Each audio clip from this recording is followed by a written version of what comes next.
Dans cette leçon, nous allons voir donc comment est-ce qu'on peut faire pour compter, par exemple, une liste de personnes automatiquement. Donc, pour ce faire, je vais venir à ce niveau, je vais insérer une formule qui va me permettre de compter, par exemple, le nombre de personnes se trouvant dans mon tableau. Pour ce faire, donc, je clique sur une cellule. Si, par exemple, je vais afficher ce résultat-là à ce niveau, j'ai cliqué ici et je vais mettre égal tout simplement. Ensuite, vous allez mettre une formule qui va vous permettre de compter bien effectivement le nombre de personnes se trouvant dans votre tableau. Je mets égal et la formule en question est tout simplement NB comme ceci, NB val. Voilà, donc vous voyez déjà apparaître la formule à ce niveau.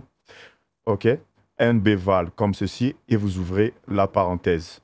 Ensuite, vous allez sélectionner la liste de données en question, par exemple, toutes ces personnes. Et ensuite, je vais fermer la parenthèse et vous cliquez sur Entrée de votre clavier. Voilà.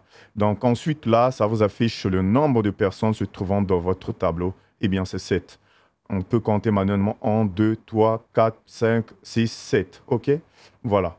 Je peux appliquer une autre formule, par exemple, à ce niveau. Voilà, à ce niveau.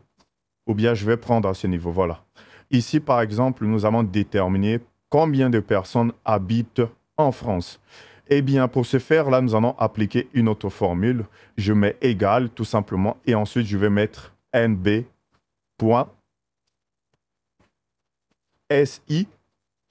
et vous ouvrez la parenthèse. Ensuite, là, vous allez sélectionner la plage de données correspondante.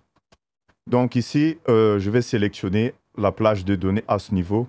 Par exemple, toutes ces personnes ici, tous les pays. Et ici, je ne veux pas fermer la parenthèse. Je vais mettre un point-virgule.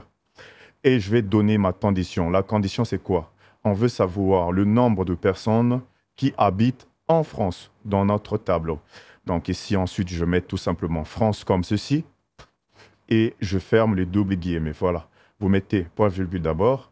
Vous mettez, ouvrez les doubles guillemets. Vous mettez ensuite la condition. Donc ici, la France, on veut mettre la France, on veut voir toutes les personnes habitant en France.